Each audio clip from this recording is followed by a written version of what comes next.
आ गई माल आ गया आ गया आ गया। বসে আছি কেন রে? এই দে ভাই বসে আছি, কি করবো? বললে শুনলা তোর খবর কি? শুনিলাম তো নাকি বিয়ে, মেয়ে দেখতে কি হইলো? কাল বলে মেয়ে দেখতে গেছি তো মেয়ের বাবা বলতে কি ছেলে থলকালি টাকলি করলে, টাকলি কোথায়? টাকলি তো আর নেই বললা। এই তিনটায় ভাই মন খারাপ। বল দিদি যে চাকরি ছেড়েছে তুই জানিস নি? চাকরি ছেড়েছে, নতুন নতুন অনেকগুলো চাকরি ভুলে গেছে না, শুনিস নি? কি চাকরি ভাই? কেন রে?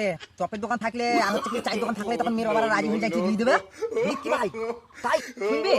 তাহলে দেখ শোন, একটা চায়ের দোকানে চা বিক্রি করলে চা বিস্কুট ঘুগনি ইনকাম খারাপ হয় না, চাকরির থেকে বেশি টাকা পাওয়া যায়। কি ভাই তাই তো কি হয়েছে ভাই? এরা চপের দোকান খুলেছি, এরা আলু নেবো, এটাতে আলু নেবো আর এটা তেলের জন্য তেল নেবো। এখন যাই বাজারে, বুঝছে?